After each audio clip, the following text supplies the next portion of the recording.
What's up? What's up, guys? We are live. What's going on, man? You see it. I'm going to step out real quick and let y'all start the show, and I'll jump right back on in a second, but we're definitely live. Okay. Hey, everybody. I want to thank you for tuning in to our Training Talk Live. We're back on Thursdays again. This week, I'm pretty excited about who we got. We got Nick, and if I butcher your last name, I apologize. Nick Delgadillo from Starting Strength over in Texas. He runs a class, a lift, shoot, fight class that, I'm been a starting strength guy now for a little over 2 years. I've been doing the program. So that, I first got introduced to the program when I was doing CrossFit, like a lot of people back in 2012 or something like that. And, Yep. The coach taught us the bench, the pack squat and stuff like that, and gave us the whole, if you want more information, go to the main site. Well, on the main site, it was all Mark Ripito. Right. Teaching, all that stuff. And I became aware of Nick. My wife actually went to a coaching clinic with him and my strength coach, Pete, and she came home and was like just raving about you and Pete both. They're like, oh, I think you really like Nick. He gives you the whys. Because when I teach, I like to give the whys. And it's not just because I was in the Marine Corps or that's how it's always been done. It's always the why, physiology, neurology, psychology. And that's what really attracted me to Starting Strength was the efficiency. You're worried about efficiency, and right. And you give us the whys. Sure. So, Nick, welcome to the program. You want to give everybody a little bit of your background? Yeah, sure. And I mean, you can be honest, man. You can tell everybody that she came home and said that I was great and Pete was just okay. That's fine. That's perfectly fine. A brief background. I'm a strength coach. Been a starting strength coach since 2011. I've been teaching self-defense for coming up on 20 years now. So I've done martial arts and self-defense for a very long time. I've coached people for as long as I've been doing this stuff. So my background is in coaching, developing instructors, coaching coaches. Primary job right now with the Starting Strength gyms is just is mostly that, helping with coach development and stuff like that. So that training background, I've carried a gun for as long as I've been legally able to. And then as a self-defense instructor, people always ask you about stuff. So, and me being the way I am, and, you probably the same way, you want to keep learning and keep acquiring knowledge and keep getting better. So that's all just kind of a natural progression from my background working with normal people. The stuff that I was involved with early on with martial arts was really working with people who had never done much physical before. This is kind of their first exposure to anything fight related. So I got pretty good at teaching normal people how to do things. And I think that's kind of set me up for all of the stuff that I'm doing now. Yeah. Like Barret and I both, we work on the instructor development from the shooting side with the defensive focus shooting through ICE training. And then we help develop the defensive shooting fundamentals for the USCCA. And the way you guys seem to, I've never been through the class, but I'm an avid listener to the podcast and follow what all you guys at Starting Strength do. And your model's a lot like ours and even harder than ours, where people come and it's not, we're going to give you a certification at the end of the couple days. We're going to teach you how to look at people moving, teach you how to coach that person to move better, and then how to program them to get better, your clients and stuff. And that's huge because in the gun world, because, you've taken some certification classes, you've been through instructor development with other instructors, and you've probably seen some classes where everybody gets the prize at the end of the weekend. For sure. Sure. Yeah. Yeah, a couple things. The thing that appealed to me about Starting Strength, and it was the same as we were talking a bit earlier, it was through CrossFit. And CrossFit's just this thing that's kind of trying to do everything at one time. And then you listen to Ripito talk, and the guy has some solid principles and very deep understanding about what he's talking about. And not only that, but also a way to present it that makes sense to the audience, regardless of who they are, what their background is. So that really, really appealed to me because I've always tried to look at things from a principles-based perspective, like what actually makes sense, where can I find common ground with anybody I'm talking to on whatever the subject is, whether it's strength training or fight training or jujitsu or shooting.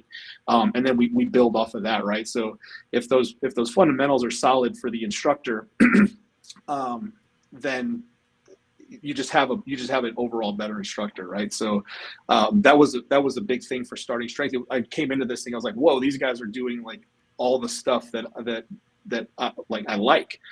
They're explaining things the way I like. It makes sense. There's logic. It's not just like, this is what the best guy does. Like, you're telling me why this is the way it is. And very, very appealing from that kind of perspective. Yeah.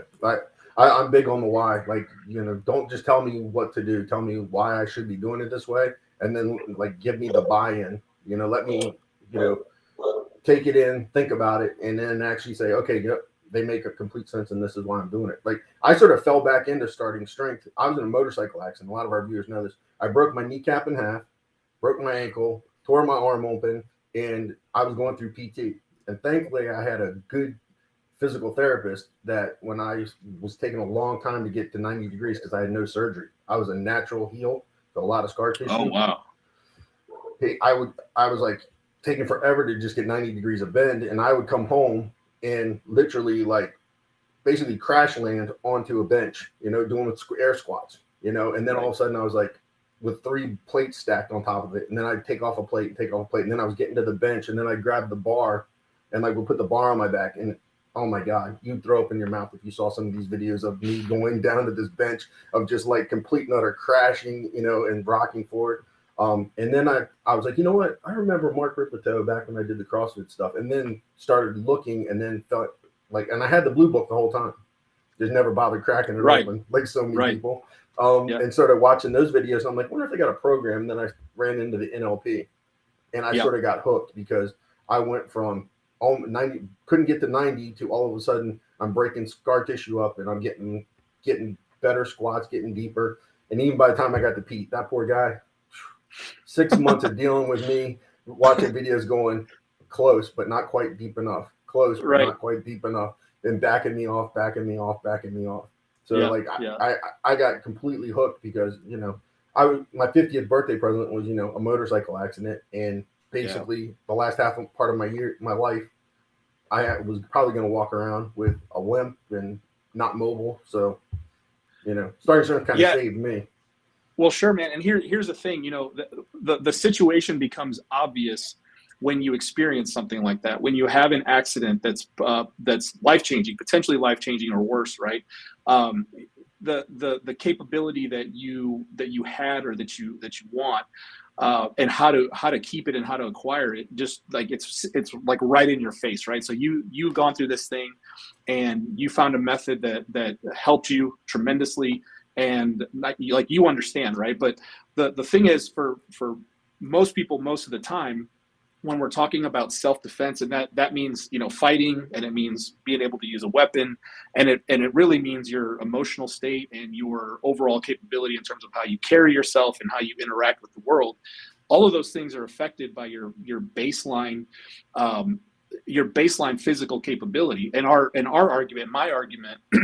Is that strength training is the thing that's going to give you the most bang for your buck in terms of improving your overall capability. Whether that's holding a gun, managing recoil, having a strong grip, whether it's grappling with another human being, or even just overall health for being able to do the things that we like to do, like training and shooting, for well into your 60s, 70s, you gotta be strong to be able to do all these things, aside from all of the mental and emotional benefits that come from just doing something hard that's controlled and doesn't have the potential to like severely injure you.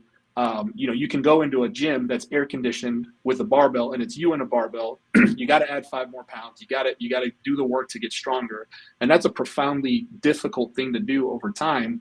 But it's relatively safe, right? It's not like you don't have to go do force on force training to have these experiences. You get to have them in your garage gym, right? And it's so it's a smaller version of those things, like these experiences that people have, like an accident, combat, fighting somebody, you know, surviving something, or doing really, really hard training. But all of those things have a potential to really mess you up, right?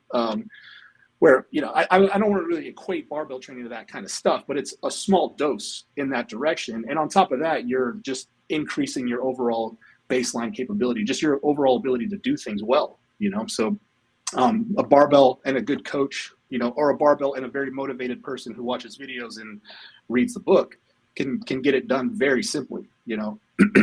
Yeah. You know, and that was when I first saw you put together the lift, shoot, fight class, I was like, you know what? I'm like, it makes perfect sense. Like, there's others out there. Like, I've trained with Craig Douglas. Barrett's trained with Craig Douglas. I've trained with Cecil Birch. Trained with a bunch of people that like incorporate the fighting and the shooting, but then adding the strength. And like when students come to me at the end of class, because all I do is shooting. I teach, you know, pistol, rifle. That's me on the range teaching. They'll say, "What should I take next?" And I'll say, "Well," I'm like, "You really should look into first aid." And if anybody told me what's the first class I should take if I want to carry a gun, I'd say you probably need first aid before you even bother carrying a gun. Like, how do you deal with a gunshot wound? And then now I tell people, get into a strength program, you know, like get strong, because you're more likely to need to be strong in life than use a gun in life. Thank God. At this day and age, you're going to need strength more than you're most likely going to need a gun. It's still a first world country, despite what the news media wants us to see. Right. You know? No question. No question. Yeah. And the idea with lift, shoot, fight is, you know, people always want to focus on the thing that they enjoy and the thing that they're good at. So you have people who are into guns, you have people who are into fighting.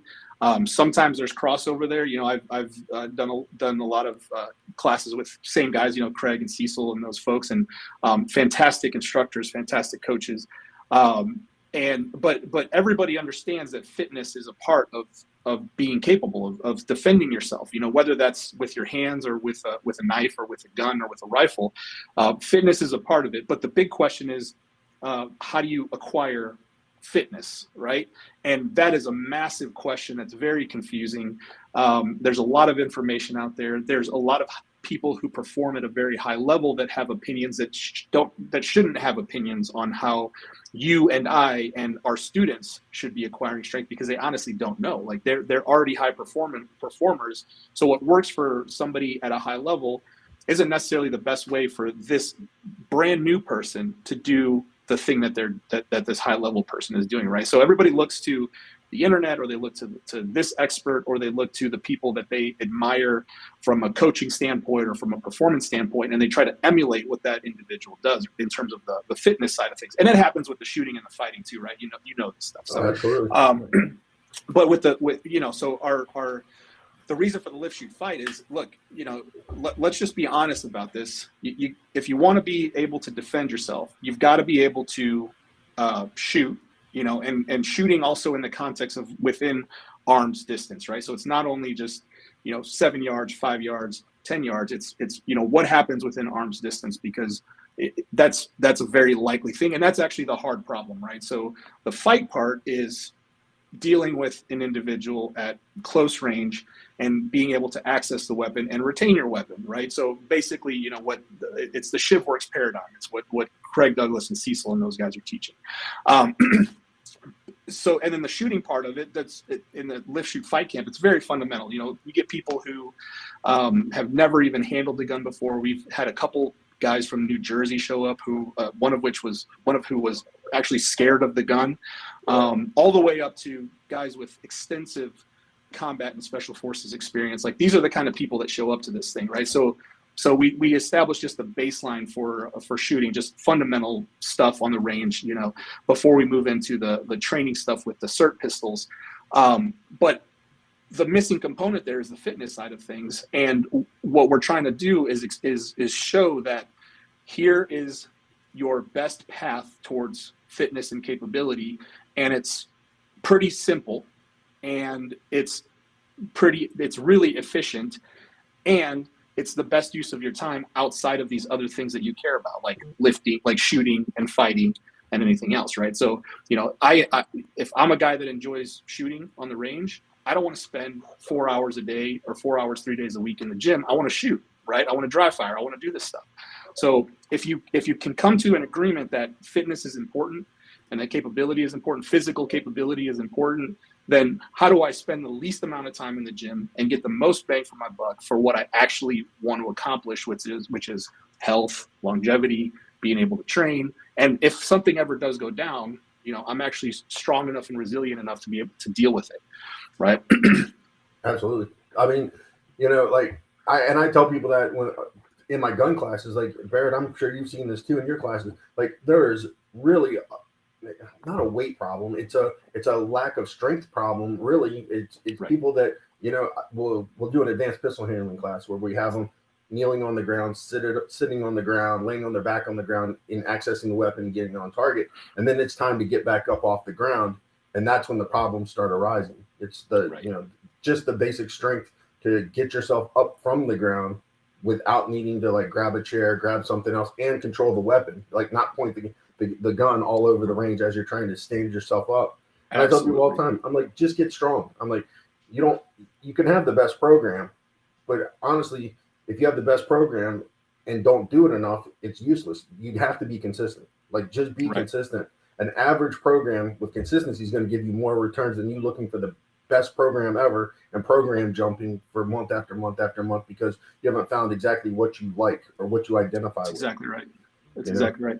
Yeah, and when I say baseline capability, that's exactly the stuff I'm talking about. And people don't realize how the years pass and you don't realize how bad things have gotten for you. The people that are in the demographic that can travel and pay for training and spend a weekend paying $1,000 and buying the ammo and have the guns to do this kind of stuff generally, right?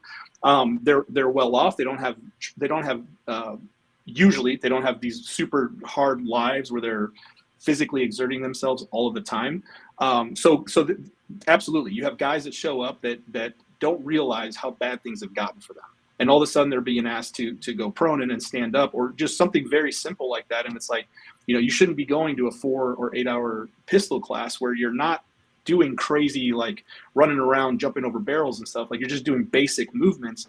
You shouldn't leave that feeling completely wrecked. Like, what does that mean about when you actually have to use this gun? Is it going to be just someone hits the beep and then you draw your gun and no, there's going to be something that happened before and something that happened after. And what does that look like? And what is your proficient or not your proficiency? What is your accuracy going to look like if you've just had to run like 10 yards, or you're scared, or you've just had to fend off a punch or something, and now you've got to shoot somebody, and you don't even have a baseline strength to be able to just get up off the ground. How well are you going to shoot at that point, right? So it's like it's all tied together, and people miss that. There's no you can't layer skill on top of a poor baseline of I say fitness, but really it's strength. Yep. I think a lot of people, the big misconception is, well, I don't have to be strong, I don't have to be limber, I don't have to be fast because I have a gun, right? But as you mentioned, Absolutely. It's not as simple as the shot timer going off and you stopping a bad guy. Something happened before, something's happening during potentially, and things are happening after. And you got to be, you've got to have the fitness, to be able to come out on top on all of it. Sure, absolutely. Yeah. Absolutely. What somebody said to me, and they go, "Don't you ever go more than 5 reps?"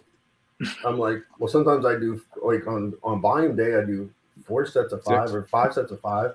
They're like, why don't you do more than 5? I said, because I want to get strong. And I said, if I study fights. I said, if I get a hold of the first person and crush their skull, the other one's going to lose interest anyway. So why do I need to do 100 reps? I'm like, the ability to produce the strength to get the desired effect. And that's anything being like funny about it, but well, it's the truth. Anything that you can do for, if we're not doing 5, what are we going to do, right? Anything you can do for 8 reps or 10 reps isn't heavy enough to make you stronger. And if you're strong enough that you require that many reps per set, you don't need to hear our opinion on strength training. Like you're already very, very strong and you know what you're doing, right? So most people, most of the time, absolutely the sweet spot for getting strong is around sets of 5 often and as heavy as you can go. And the program, the starting strength program, takes full advantage of that fact, and that's a fact. I mean, if you look at even we have a, I guess you would call a contentious relationship with the exercise science community. They're wrong about most things most of the time, but even they will state specifically that strength is acquired in the 4 to 6 rep range. So yeah, 5 is right in the middle of the 4 to 6 rep range. So that's not even up for discussion. Anybody who any personal trainer should understand that sets of 4 to 6 are what makes you strong.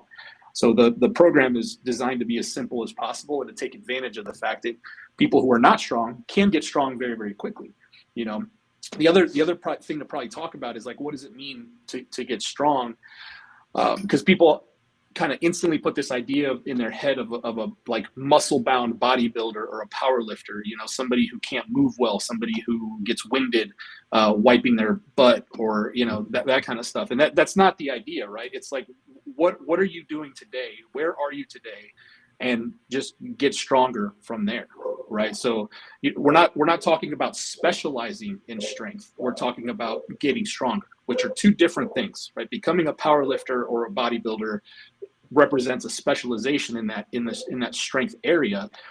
We're just talking about getting stronger because it affects all of your physical attributes positively. Everything, it affects your conditioning, it affects your balance, it affects your coordination, everything. Well, you own a BJJ gym and you coach BJJ. Like, I'm sure you've seen guys that have like hit the mat that like are on a strength program, and you got guys that hit the mat that all they do is roll. That is their exercise. There's a huge difference, right? Like, you could have two guys. One guy, I would guess, the guy that's stronger might not be as good technically than the guy that only rolls. He could probably give him, keep up, if not beat the other person because of that edge that strength gives you. No question. No, you're not wrong. Absolutely no question. When a guy walks in and he's strong, and let's not even say big, he's just strong, he is a problem for everybody in the room. Everybody, like the guys who are very skilled, obviously he's less of a problem for him, but he's still a problem, right? Because he's strong, so he can move better typically. When he holds onto you or when he grabs onto you, you got a stronger grip to deal with. If he doesn't want to let go of you, you've got more work to do. And when you hold on to him, you're going to have to work harder to hold on to him, right? So absolutely, the idea in martial arts that strength doesn't matter, that it's a detriment somehow, is extremely antiquated and silly. Like anybody who actually fights will tell you that that's not the truth. And if they don't tell you that, they're fooling themselves, right? And all you have to do is exactly what you said, right? You walk into a jiu-jitsu gym and there's two people. There's people who are strong, and there's people who wish they were stronger. I mean, that's it. Some people wish they were bigger, but there's nothing you can do about that. I mean, you get bigger with lifting, but they wish they were taller or, just bigger overall. But everybody can get stronger, right? A perfect example right now, my coach, Chris, who's the black belt at our school, he's not a tall guy. He's like 5'8" or 5'7" or so, and pretty light, 160 maybe.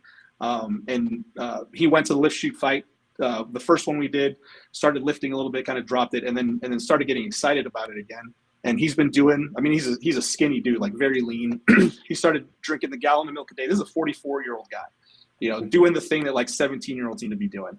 By the way, we don't recommend grown men usually drink a gallon of milk a day. This guy, Chris, is underweight. So, I was like, dude, drink a gallon of milk a day. Cause he's telling me that his lifts are slowing down. They're starting to get hard. I was like, you got to eat more, man. He's like, well, it's hard. Okay, well, drink your calories then. Get some whole milk, drink it.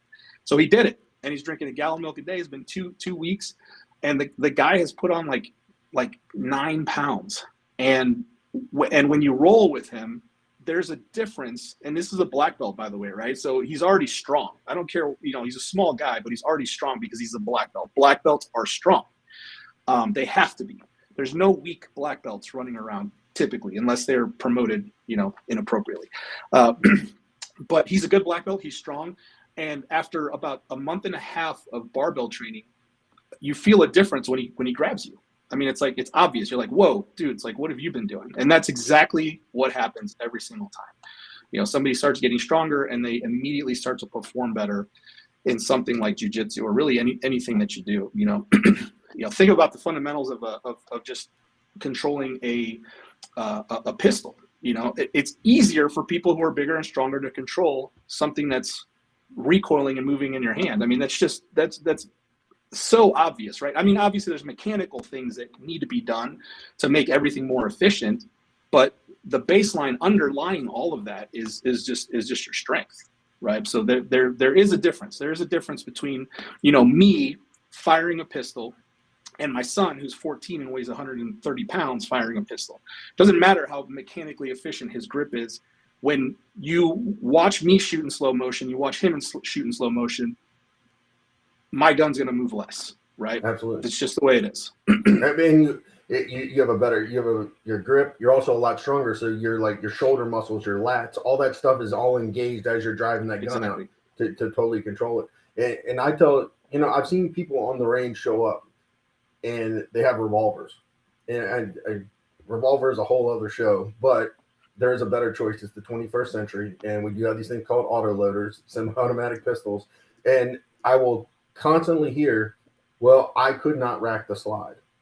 And I will say, well, one, unless you have some severe physical limitation in your body, I can teach you a technique that you can rack the slide.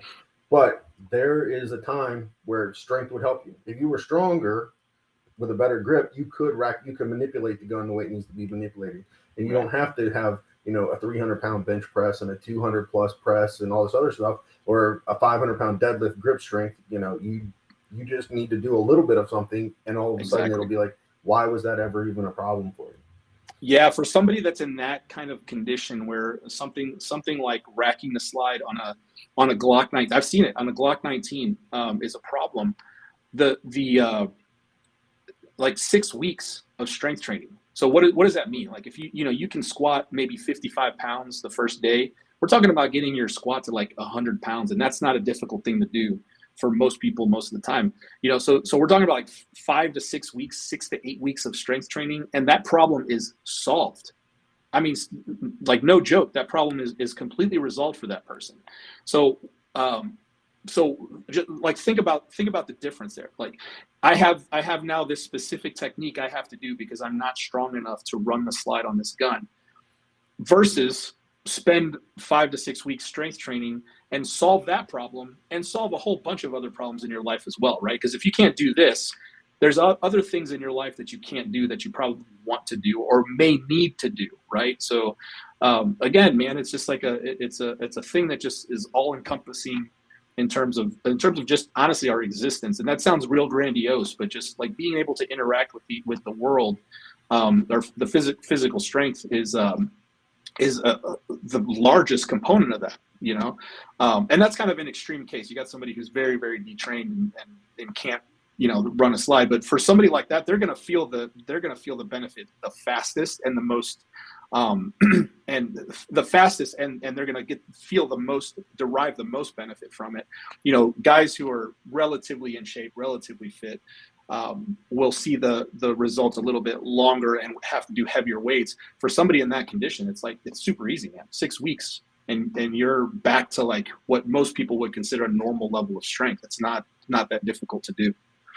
Yeah, Barret, I'm hogging everything. Like I feel left out because I'm not part of the strength coaching program. I keep pounding Barret. All right, Nick. So like I used to have chronic back pain.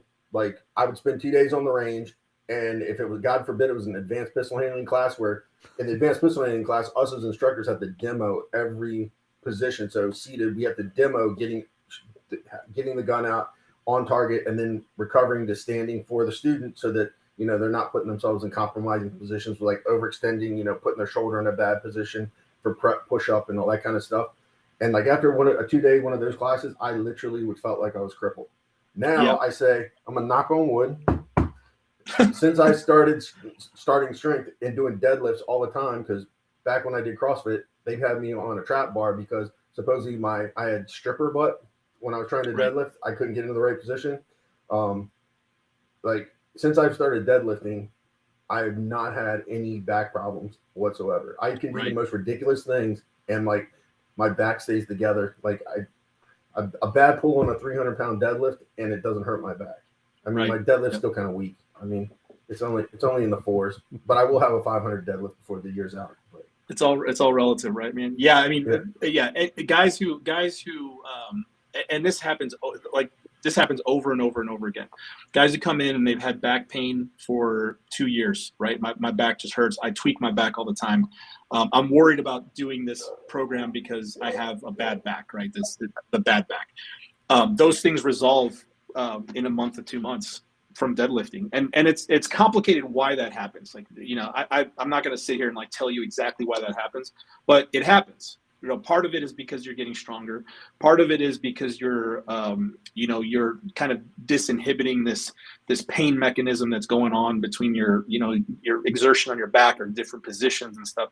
But at the end of the day, you know, you're stressing a structure that you haven't stressed in a very long time. You know, when you're a kid or a teenager, you're active, you're moving around, your back is seeing plenty. You know, you're moving around. Like, what do we do after we're like 35? You sit at a desk in a cubicle somewhere for 8 to 10 hours a day. You maybe get up for lunch or a couple of breaks, and then you get in your car and you go home, and then you kind of do the same thing. So you know, it's exposing yourself again to a stress. Ripito in the book says lifting weights with a barbell is substitute caveman activity. Great way to think about it, right?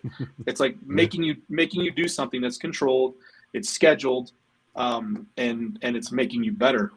It's kind of that simple. But again, I don't know the reason why it works so well, because you could try other things and it'll work a little bit, but it won't resolve back pain the way that just doing deadlifts will. Like, it's just predictable. You know, dude comes in, my back hurts. Within about a month and a half, his back does not hurt anymore. Like, you'll ask him about it, he'd be like, "Oh yeah, like it doesn't hurt anymore." Like, they'll forget about it. Yeah, it's crazy. I used to spend 30 minutes or more like doing like crazy like yoga poses and all sorts stretching. Of stuff that's supposed to relieve lower back pain. And like once I started deadlifting and like got into it more, because at the beginning, you know, I'd tweak my back here and there, but it was my own fault because instead of me pushing the ground away, I was trying to stand up before I was driving. But even then, like my back would hurt, and I tell Pete my back hurt. I said, he'd go, "All right, well, let's see how it works next week." And he'd throw in my deadlifts with 5 pounds more. He goes, "If it hurts, let me know and we'll figure something else out." And it was the weirdest thing. I'd lift it the right way. Even when my back hurting walking around, I could deadlift, 5 pounds more than the previous week. And it didn't hurt deadlifting. It hurt doing something like sitting in the chair. You know, now I've gotten away from that. I learned that if I ever wanted to get past 305, I had to stop trying to stand up with it and just drive the ground floor away. It's a tough lesson to learn, man. I know. Exactly. So, and that one was all for Barret, because Barret refuses to deadlift. Well, I mean, to be fair, to be fair, that's true. I kind of do. Now, I mean, I used to be pretty active in CrossFit, typically 5 days a week. Through that, we did a lot of deadlifts, and I'm not going to blame CrossFit on it, but there were plenty of times where my ego is what drove the speed rather than, for sure, me trying to make sure I was doing a quality lift. And so if we were doing something where we were stacking deadlifts, that's where I would end up tweaking the back. And I used to have back issues years ago, and I've been able to strengthen enough where it's rare that, I run into back problems. But when I was running into back issues with CrossFit, it was when I was doing deadlifts. But like I said, it wasn't the lift so much as it was the quality of the lift. Yeah. The other thing to remember too is, something like CrossFit, the thing where you experienced the problem isn't necessarily the thing that caused the problem, right? So, you got box jumps, you've got burpees, you've got all of these things going on that accumulate.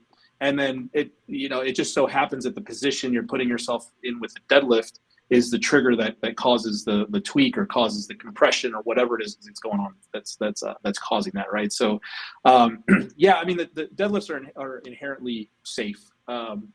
In fact, like, we've got a whole network of not personal trainers, of physical therapists who are starting strength coaches, and their clinics look like the gym that I'm standing in right now, there's a rack and barbells, and they're rehabbing people's backs with deadlifts and squats and benches and overhead presses. I had a pretty severe back injury, actually about exactly a year ago. I was walking on a cane, real bad herniation in my low back. I couldn't really stand upright for about 2 months, and just really, really bad pain, really, really rough.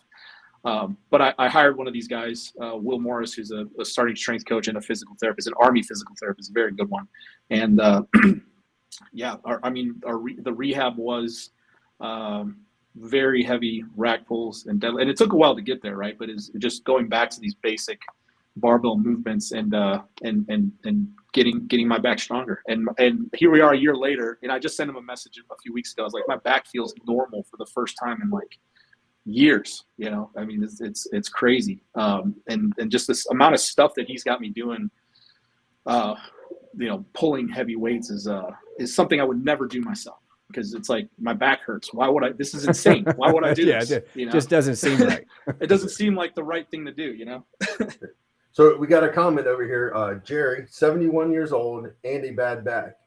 Don't know about this ? But I'll tell you, like, Nick works for him, so you might think it's just he's just giving you a commercial. Go to startingstrength.com's YouTube page and look at testimonials, and you'll see a lot of people out there that are older than you doing this stuff and how well it benefited them. Am I wrong, Nick? No, you're absolutely right. Yeah. Our gyms are full of people in their 50s, 60s, and 70s learning how to do this stuff. So, and improving their lives. I mean, it's not. Look, I mean, like I said, we're not making people into power lifters. We're not. We don't have a bunch of large bearded men yelling in the room. Like, none of our coaches operate that way. It's a serious thing, and we're teaching you how to move correctly and efficiently, and loading you appropriately, and doing it all while maintaining proper mechanical positioning and all that stuff. So it works really, really well. I mean, if the first day you come in and all you can deadlift is a 15-pound bar, that's fine. Next time you come in, you're going to do 20 pounds, and then you're going to do 25 pounds. And through that process, that slow, gradual process, we're not going to put 100 pounds on the bar just because we're strength coaches and we want to make you stronger. You don't get stronger that way. You get injured that way. You get stronger by a slow, incremental, gradual accumulation of stress on your body, and that's our specialty. Yeah. And I like I said, I'll testify that it works. Like, I had bad back. Recovering from knees, like, my squat's not what I want it to be, but it's been 2 years of nothing but going up, and I just keep getting stronger. And now I sit here and look at, on my 51st birthday, I could bench press 225 one time, and I got the video of my wife going, "Try it." I think you got a second one. I didn't have a second one. Like, I got the video of her pulling it off of me. And then today I benched, at 53, I benched, 322, a lifetime PR, I'm pretty sure. Like, I don't remember my 20s too much. That was all in the Marine Corps. But like the military, I always thought I had to do it the military way. Like, I needed to be able to go 20 miles with 100 plus pounds on my back and then be able to fight. So I was always doing like the endurance thing. And that's what sort of like CrossFit was like, oh, okay, it's more like my military stuff. Exactly. But I honestly felt like the more like CrossFit, I spent more time complaining about something that hurt. My shoulder, my elbow, my back, my knee. Yeah, I came at it the same way you did. I mean, I was, I lifted in high school for football, and then didn't lift barbells for a long time. Just messed around with machines, and then CrossFit came around 04, and I probably found it in like 06, 07 or so. But it was like, man, this feels like, when you're doing these workouts, it feels kind of like what it feels like when you're sparring somebody. It's like you're getting that level of breathing, and it's hard, and it feels really hard, and it's fun. You get that like endorphin dump at the end. But you do it for 2 years, and what you get out of it is really just the ability to be able to make yourself really, really tired and a bunch of really beat up joints, and you don't get much stronger. Your actual capabilities outside of just some conditioning benefits are not there. Right. And even the conditioning benefits aren't that great, because it's conditioning is specific. Right. So you're getting better at doing CrossFit. You're not really getting better at doing much else. So yeah, and then I found rip starting strength and rip stuff through CrossFit, and it just made a lot of sense, and turns out that it works. For the guys doing things that are hard like jiu-jitsu and MMA, you'll find that you really don't need to do much more conditioning as you get stronger outside of just your practice. You go roll 2, 3, 4 times a week. There's no need to do anything else other than lift. Hey, now, I'm sure you probably watched it. Like when it might still be on, but it's not on an easy channel to find. But the Ultimate Fighting Championship show, that reality show, and it always looked like when they weren't like sparring or working on technique, like they were doing like almost like CrossFit-y type workouts. Sure. Like they were going to complete burnout. So Sure. Is that still a thing, or is that they're doing something specialized at that time? Because I've heard guys say I do BJJ, or I do Krav or something like that, and I do the endurance stuff. And I'm like, okay, I don't know. It's not my specialty. That's one of those things. It's just what people do because fighting makes you winded. And so they're like, well, I need to not get winded. So the way I don't get winded is by doing a bunch of conditioning. And the problem is that the conditioning is not generally not specific enough. And if they haven't if they haven't spent time getting stronger, they would see performance improvements through that avenue before they'll see a bunch of performance improvements in conditioning. Now, when we're talking about like pro level fighters and stuff like that, them doing a training session of hitting mitts or hitting a bag or sparring somebody else at that level, that's not a tremendously stressful event like it would be for somebody who's been doing MMA for 3 months, right? Every time they go to boxing class, they're gassed, they're trashed completely.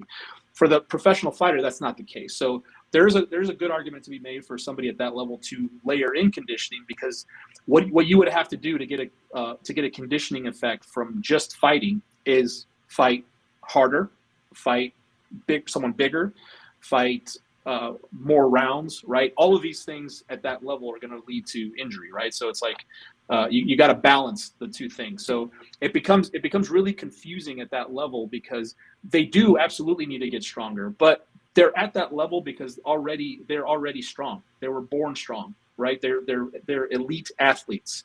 They're getting paid a lot of money. Well, maybe not a lot of money, but they're getting paid money to do this. They've been sought out to do this specific job. Those people were born to do that job, and they're already very, very strong, right? So like if they walk into the gym and they've never barbell trained before, they're going to be lifting a relatively high amount of weight on the first day. Does that make sense? So they're already strong because they're genetically predisposed to be strong. So that's where things become confusing, because you and I will watch that as lay people will watch it and be like, well, that's what that individual is doing for his conditioning, and he's the best. He's one of the best in the world, or he fights in a style that I think is really cool, so I should do that too. But remember what I just said. The guy was born with a genetic endowment for explosiveness, for power, for speed, and for strength, right? So it really doesn't matter what that guy does. It matters to him, maybe. But as far as we, the normal, mortals walking around on the earth, that has nothing to do with us. So our approach is to take a basic process and run a process and see where it heads, right? So you start simple, 5 lifts, 3 sets of 5. We'll start there because that works for everybody. It doesn't matter how strong or weak you are, it works for everybody. And then we run the process, we add weight, and then we see where things go. Some people will move through that much faster. Some people will move slower. Some people will finish that out with a massive amount of strength, squatting 400, 500, 600 pounds or something like that. And some people won't. It's just like you start to specialize depending on what your needs are. And that's the intelligent way to do it, right? But that's also kind of boring, and it's hard. It's harder than just picking and choosing some things that you saw on The Ultimate Fighter and going to do those. And that's exactly what I used to do, right? Like we were all UFC fans, and you just watch like a workout. They put out a video and this guy's doing this, like he's like flipping tires and taking a sledgehammer and hitting the tire, swinging a kettlebell, sprinting over here, pulling a fire hose, and then moving the ropes around. You're like, oh man, that looks like a killer workout. So I would take that, write down what it was, and then just go do it, right? Yeah. But it doesn't affect anything. Like it doesn't help your conditioning, because even that is not as hard as doing 5 rounds of sparring. It's not. You know, the 5 rounds of sparring is always going to be harder. So, but strength bypasses all that problem. Right. And like you said, genetically gifted. Like I wish I like my teenagers, like I grew up playing, you know, football, ice hockey, and lacrosse. And the only time I went in the weight room was when I had to for those sports, because I am not genetically gifted when it comes to moving barbells. Like I'm not like naturally strong. Like my sports prowess was always, I was mean as a hornet and wouldn't stop. That was like always my like go-to. Like I didn't make teams, my travel teams or any of that, because I was the strong kid. I was the kid that just wouldn't stop. You know, you're gonna break my nose, well, I'm gonna take out 2 of your teeth. You know, like that was me. And I wish I had learned a lot younger. Even when I was in the Marine Corps, we never went to the weight room. All we ever did was pull-ups or chin-ups, sit-ups, and run. And then when you were done, you'd run some more, right? You know, for endurance. And then once in a blue moon, we'd get a break and they'd send us to the weight room if we wanted to for our PT.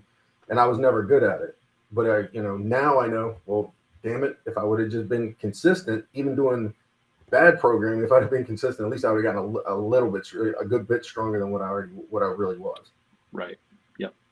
You know, so like any of our viewers that are watching, don't sit there and think, well, you know, I've always been weak in the gym. So was I. And I, you know, some guy that's 6'4", 250, whatever I'm weighing in at, could probably outlift me. And I'm sure there's a 140-pound CrossFit girl somewhere that can deadlift and squat more than I can. But guess what? Yeah. When I'm 60, they're not going to help me get off the couch. Yeah, and nobody cares about that more than you yourself, right? So right. Like, you know, you walk into the gym and you think all these people give a crap about how much you're lifting or whatever. Nobody cares, dude. Everybody's there for themselves, which is fine, right? So you're there just doing your thing. Nobody's looking at you and judging what you're doing. And if they are, you're in the wrong gym. Like just go somewhere else. You know, in fact, like the best places to train, and this is totally counterintuitive, but the best places to train are like hardcore powerlifting or bodybuilding gyms. Like everybody there, you know, they look scary as hell. They smell bad, but and the gyms are sometimes pretty trashy looking, but everybody there is humble and nice and welcoming. Like they're happy to see you there, even if you've got 80 pounds on the bar, right? It's just, it's like with anything. When people are doing things that are difficult, it tends to weed out a lot of the people that you don't want to be around, right? So, yeah. So one of the thing with this camp, what we're doing is trying to just introduce people to lifting who maybe have never lifted before. We're trying to introduce people to shooting who maybe haven't shot before, and then we're trying to introduce people to the integration of self-defense with a firearm, and it's, you know, I mean, people who have experience benefit from it, always benefit from seeing a different approach. We get people who are pretty experienced and have been around, but you know, we're also there for the beginner, and everybody benefits from it. So you know, you shouldn't be intimidated to try something like this, a workshop, a strength training workshop, going to a gym, going to a starting strength gym, hiring a starting strength coach online. You know, nobody cares. The coach especially doesn't care what you're lifting, right? Because, you know, it's like, I don't even care what's on the bar. I just care about adding more weight tomorrow or the day after, right? Yeah. So the strength part of it is you and Ripito coaching that, and then the fighting is the fight part. Is that just you, or do you have somebody else with you? And then I'm assuming you do the gun stuff too, because you're certified through Tom Givens. Right? Yeah. So myself, Ripito, and John Valentine, we're the three that run the camp. So I kind of cross over into both areas. Me and Rip and I run the lifting part on the first day. So it's Saturday, Sunday. Saturday morning, we get into the gym. We teach everybody how to squat, and we do a squat session. Then we do the overhead press. We teach everybody how to overhead press and do a press session. And then we teach everybody how to deadlift, and we do the deadlift session. We don't do the bench press because most people have already had some exposure to the bench press. It's not that hard, and it just will take up more time. So we focus on the 3 lifts that people need to actually learn, and that they haven't probably done correctly before. And then that takes up the first half of the first day. So we spend 4 hours, 4.5 hours or so working on the strength training side of things. We also talk about how strength training fits into this picture of self-defense and being self-reliant and all these things. And then in the context of also shooting and fighting, how strength is important there. Then the afternoon on Saturday is a range session. So 4 hours on the range. John Valentine runs the range session. So John's a phenomenal instructor. He's a black belt jiu-jitsu under Matt Larson, the father of modern Army combatives. If your listeners aren't aware who that is, and he runs a really good class. Really great guy. So I met him at one of Craig Douglas's classes a couple of years ago, and we've kind of talked and been friends ever since then. So when I thought of this thing, and this is something I've wanted to do for a long time, lift, shoot, fight. I thought initially that I was going to do it by myself because I've been teaching things for a very long time, and I'm very picky in particular about who I associate with in the teaching world. And when I met John, I was like, it'd be good to bring him to have him do this. He's got more experience running a firing line. He's got more experience with, he's a jiu-jitsu black belt. So let's I asked him, I was like, would you be interested? And he's like, hell yeah. So yeah, I'm happy to have John. He does the range session on Saturday afternoon, and it's basic marksmanship stuff generally, right? We do a little bit of stuff on the timer towards the end just to validate what we've worked on for the day. But it's very, very simple, coming out of the holster, firing that first shot, recoil control, grip, all the just basics for handgun shooting. Then Sunday is spent, the entire days at my jiu-jitsu gym. So in the morning, we have 4 hours of pistol work with SIRT pistols. So SIRT pistols, for people that don't know, they're just laser training guns. They're shaped like a Glock 17. They're about the same weight. So we have holsters for everybody. We teach them how to draw from concealment. We do a little bit more work with grip and trigger just to reinforce. And then with the SIRT pistols, we kind of are able to use 3D targets. We use each other as targets. So I run that morning session, and we have people like, I'll tell somebody, this guy over here is your target. Okay. Like non-specific. This isn't scenario based. Like, this is your target.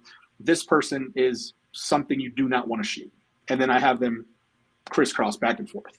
So your job is to line the sights, press the trigger, keep pressing the trigger. Whenever that person passes either in front or behind, you're going to go to a ready position and then come back up. So just basic stuff about like paying attention to what's in the foreground, what's in the background.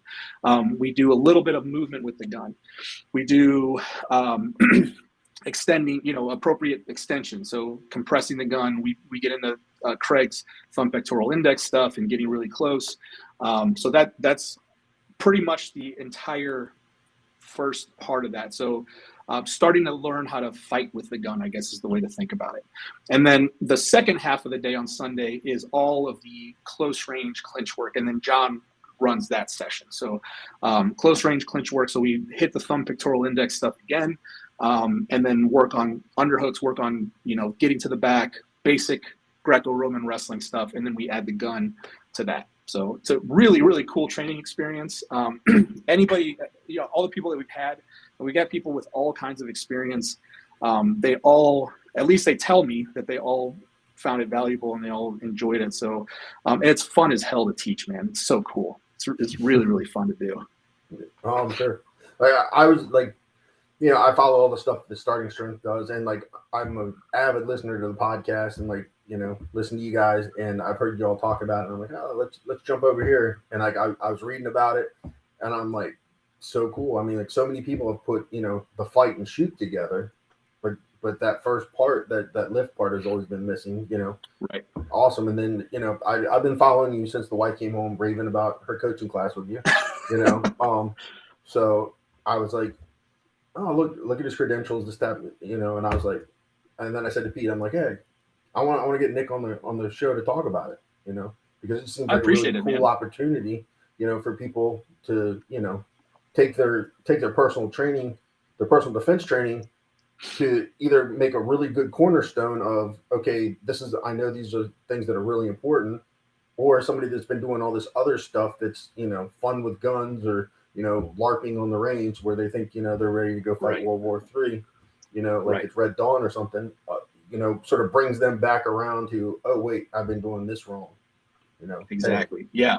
The overall intent, if I were to like try to narrow it down, the overall intent is to expose people to to the idea that all three of these things matter, and that you should be spending some time and focusing some attention on lifting, shooting, and fighting. If all you do is shoot, you're missing probably the fitness side, and you're also missing the fighting side. You cannot separate the two if you want to consider yourself an effective practitioner of self-defense, or an effective whatever you want to call yourself, right? If you have this idea that you've got self-defense nailed, and you're ignoring any one of these three things, you don't have it nailed, right? So our idea here is to give people an exposure to all three, and really enough information.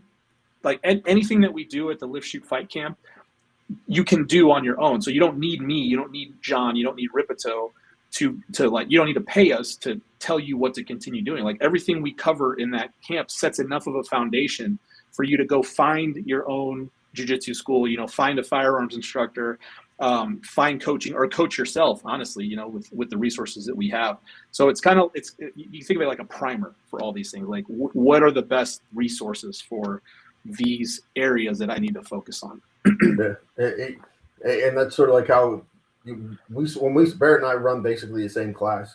He says it Louisiana style, I say it South Florida style, but we teach basically the same stuff.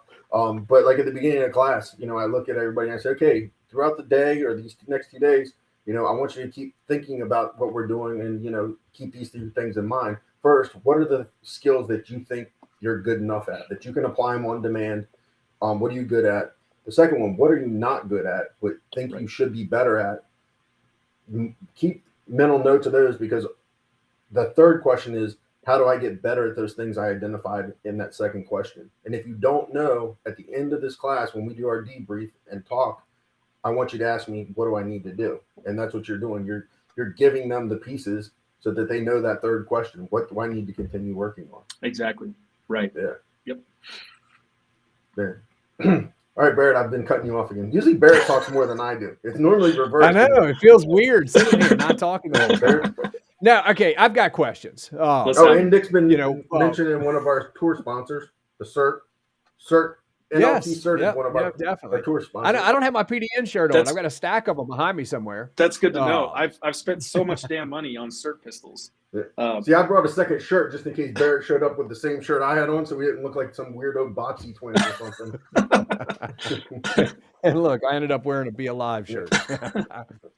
No, okay. So, I was pulling up the website a second ago and just seeing, hey, is there a gym or a coach located in my area? And, I'm in South Louisiana, didn't see anything. So for those people that are tuning in, that are like me and they don't have access, to a coach near them, how does that work? Yeah, your best option if you don't have a coach you can see in person. So in-person coaching is always superior to anything you can do remotely. And it's just the function of having somebody watching you in real time, giving you corrections. The second best option is to do remote coaching or online coaching. You can go to coaching.startingstrength.com, and we have a directory of all of our certified starting strength coaches on that website. Another option is to go to the Starting Strength Gyms website, and there is an online coaching program through the Starting Strength Gyms that you'll talk to somebody who will pair you up with a coach through the gyms network. So the Starting Strength Gyms coaches are either Starting Strength certified coaches, or they're coaches who work at a gym, are actively coaching people using Starting Strength at one of our franchise gyms. So so to answer your question, online coaching works great. I mean, I have a bunch of online clients that I work with, and they all make great progress. It's just slower and not as effective as having an in-person coach. But we have the internet now, we have smartphones, so why not? It works pretty damn well. Yeah, no, definitely true. That's what I've been doing for 2 years. I made it a point to get to a coaching clinic with Pete and Joe. I think it was Joe. I can't think of his last name. He's out Jalasinski? Up near Jacksonville area. Jacksonville area. Yeah, Joe Leppo. That's it. Yep. Yeah. Went to them for the squat and the deadlift camp that they had, and then talked to Pete, and he said he might be having some openings, and like within a month he texted me and said, hey, I got an opening if you want it. And I've been with him for, 2 years, and, it made a huge difference. Like, I was still doing it all on my own. I can watch the videos of how to do the lifts, and I went to the camp, and like, I was still doing the NLP, but I thought I was hitting parallel, and I wasn't, Yeah, having a coach makes a big. I mean, I have a coach. I pay a coach every month. Will, the guy who rehab me, is still my coach, so I pay him every month. He sends me workouts. I send him videos. And usually my form is pretty good. So it's more like it's the accountability. It's having somebody outsourcing the thinking on like what my program needs to be is all beneficial. So yeah. Same with me now. Like I almost like once in a blue moon I won't hit depth, but now it's usually it's really Pete just programming me like to keep me going up, and and paying that money and knowing that I'm accountable not just to myself but to my coach. Like I don't want to look like that guy that doesn't send me exactly. It's definitely motivational. Like but I would give up so many other things in life before I'd give up my online coaching. Like literally would like sell my FJ before I'd give up my online coaching. And look, and I've watched Deryck progress over the past couple of years, through his videos and stuff. And there's no doubt, dude, you're a stronger human because of it. I was shaped like a pear before the motorcycle accident, and then actually before the motorcycle accident. So I was in Reno, Nevada teaching, and it was a 2-day class, and it was an advanced pistol handling class on day 1. Day 2, day 1 was advanced pistol handling class. The next day was the rifle class, or no, flip that. Did the rifle class, did all my demos, this, that, and the other, came out for APH, did the first grounded positioning, and literally could not get off the ground except for I'm not going to look bad in front of these students because of my back. Yeah. And the instructor I was working with, and I'm like, hey, bro, I'm so sorry to do this to you, but all the grounded positioning you got to do because I almost didn't get off the ground. And that's when I texted my wife. She's been through some nutrition classes. She coaches CrossFit certified and all that other stuff. I'm like, you have license to tell me to eat whatever I have to eat. I'm done being like fat and useless. And I still didn't lift though. Like I was like, by the time I'm 50 for my 50th birthday, I'm going to be at my Marine Corps weight of 219. And I hit 219 with a broken leg in a chair. I got my last 5 pounds. And then I started lifting, and it was like all of a sudden my weight started going back up, and like my pants still fit and everything was the same. Right. I didn't care. And like then I was like, man, why did I lose all that weight and not lift? Like, why didn't I lift and lose weight at the same time? It would have been more fun. Yeah, like I was so overweight that like just eating right and lifting, I would have gotten stronger faster. That's right. And I would have lost the weight, as opposed to I spent a year losing the weight, and then I had to spend all these years. And it also set me back on my rehab, right? Because I was so light and my muscles were atrophied from sitting in the chair for so long. It was sort of like, do both at once. Don't sit there and think, I need to lose the weight and then I'll start lifting and getting strong. Do it at the same time. And you don't have to, and like, listen to Ripito and he'll be like, you're too light. You're too light. Like, I want to call in just one time and go, hey, Mark, I'm 53, I'm 6'4", and I weigh in at 250. And see if he tells me I'm too light. Nah, he'll tell you you're good. Okay. Yeah, does that mean I must be too light? You're too light, Barret. I can only see like from your shoulders up, but dude, yeah, you gotta get some weight, man. Yeah, 5'11" ish, $180. Yeah. What other questions did you have, Barret? Was that it? That was it. Is if somebody wants to do it, and they don't have access to it locally, what are the steps? Yep. And I know that Deryck was, doing the remote coaching and whatnot. And so, like I said, I've watched his progression over the years. I've seen his videos. I watched him going from barely being able to do the lift to springing up after doing the lift and excited with a smile on his face. That's mine once in a while. But see, Barret, you just need to move to Florida, because now Florida has 2 starting strength gyms. There's one in Tampa and one in Orlando. Right. Look, me, I've had one foot in the door in Florida at least for a decade at this point. Like, Nick, this is one of the few training talks where Barrett's not on the road, and usually on the road means he's in the panhandle of Florida. Like it's like he will not stay in Louisiana. Would you want to stay in Louisiana though? So. I mean, come on. I don't know. I've only been there once. I went to visit him. I had to play the bad guy in his reality-based training class, so I had to lie. Oh, nice. I had to die in a loud, grotesque manner over and over and over again. Yeah, we've got good food. We've got that going for us. That's true. Yeah. That's true. Yep, no doubt. I think didn't Ripito call Louisiana to find out how Tabasco salt? What is it? Oh, that was I called because he was pronouncing Tabasco Tabasco. That's it. And Nope. Yeah, Tabasco. So he was adamant, man. He's like, it's Tabasco. And I said, I just made the comment. Well, and then he said something about Avery Island. What is Avery Island? I was like, what the hell is Avery Island? He said, that's who makes Tabasco. So like, let's call Avery Island. And so on the podcast, we called them up and got their customer service people. And I asked the lady, how do you pronounce Tabasco? And she's like, what? And I said, look, we're recording a podcast. We need to settle this like right now. And so she said, Tabasco? And I was like, okay. And then Rip's listening in. He's like, and I go, is that how everybody there says it? Yeah. And so she goes, I have so-and-so over here. She's Cajun. So, and she says, yes, it's Tabasco. So we're like, well, there you go. It's Tabasco. Yeah, no, true fact. In fact, until you just said that, I have never heard it pronounced any other way. Nobody says it like that except Rip.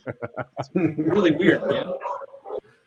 Like, honest to God, like I would like to get, like, I don't know Mark Ripito. I only know like what I've seen from the podcast, but like he's incredibly smart about starting strength and fit and getting strong and everything. But he's also very knowledgeable in a whole bunch of other areas.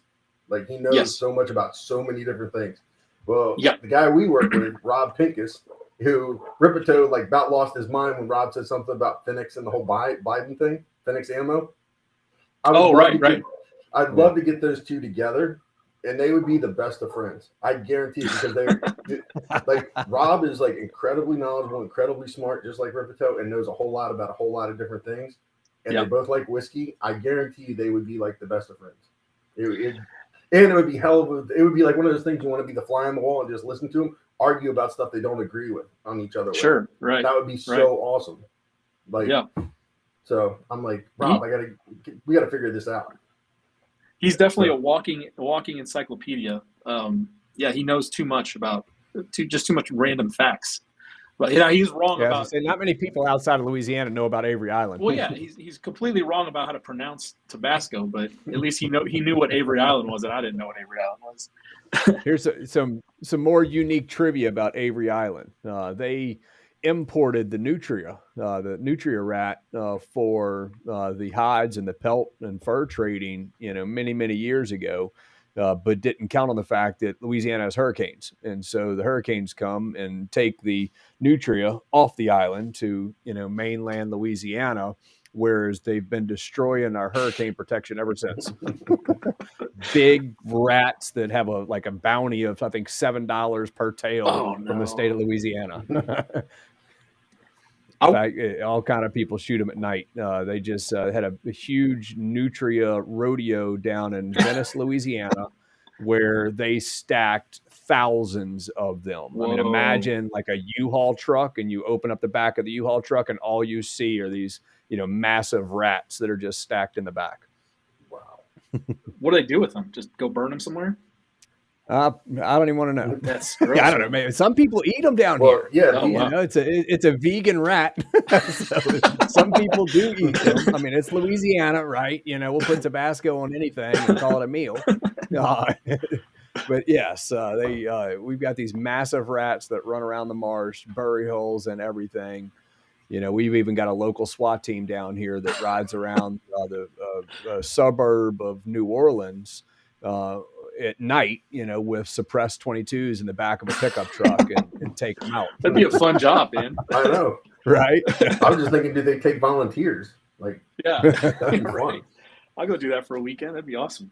Oh, yeah. So Nick, did we miss anything? Because I know I got you sidetracked hitting like I'll talk starting strength all the time with anybody. So, but did we miss anything? But I don't no. I mean, I don't think so. I didn't think so either. But Yeah. Cool. So I posted, a couple of minutes ago, I posted I think a QR code. I think this is the proper link for the training camp, Wichita Falls, right? That's correct. Yeah. All right. Did some Googling a second ago, found that. And so anybody that wants more information on that training camp, hit that QR code. It'll take you over there to give you the rest of the information on that. And if people want to get in touch with you, how do they get in touch with you? Yeah, my besides that link. Yeah, through that link. My email is nick@liftfightwin.com. Yeah, I'm on social media and stuff, but yeah, that's probably the best way to get in contact with me if anybody has any questions. Cool. And Nick, I'm gonna bug you to get you as a PDN contributor, because like Craig Douglas is a PDN contributor. Cecil Birch is so is Tom Givens is a PDN contributor. So I'm gonna hit you up about that, because next year when the tour comes around, once you're a contributor, since you use CERT all the time, it seems like a really good fit. Oh, that'd be awesome. Yeah, I'd be honored to do it, man. That's cool. Yeah, you might as well, man. You're teaching good stuff. You might as well become a contributor, to the show and get out on the PDN training tour next year. Awesome. As well, and get teaching it. I did post a QR code for anybody watching the show that wants more information on the training tour. We're in the middle of it right now. I've got classes coming up in Barely, Texas, kind of Louisiana-Texas border in Beaumont. Here in a couple of weeks. I know Deryck's got classes coming up. Where's your next class, Deryck? Saturday. I'm in Manatee. We're doing a full day of defensive focus shooting, defensive IDS, whatever name you want to call it. Counter ambush pistol. How about that? Counter ambush pistol. Definitely. And there's other awesome instructors teaching around the country as well on the training tour, but that QR code will give you the calendar information on those classes as well. And we can't forget our sponsor, because I did it at the very beginning. You left it to me, and I showed zero discipline and just jumped right in and started hitting Nick with questions and stories. Right? I know. I came back. I'm like, wow, they're in it. So I threw it up. Primary Arms Online is running a free hat sale today. And so I think any purchase on most of their stuff gets you a free hat. But if you haven't entered their website, definitely check it out. They are top of the line website for firearms and accessories, that kind of stuff, and have been very kind sponsoring the show. So tonight's show is definitely brought to you by Primary Arms Online. Any last thoughts, guys? No. Thanks, Nick. Thanks for coming on. Thanks for making time. I know you're busy. You got right off the teaching some stuff at your BJJ school, I think. Yeah, I left halfway through the class and just told everybody, don't kill each other when you're rolling, and I got to go. Nice. But definitely. I appreciate it. I appreciate you guys having me on. Thank you very much. Absolutely. Great, solid information from you tonight. I hope everybody enjoyed the show, and we'll catch everyone next time. See y'all next month on Training Talk with Deryck, Poole, and I. We will be the first Thursday in June.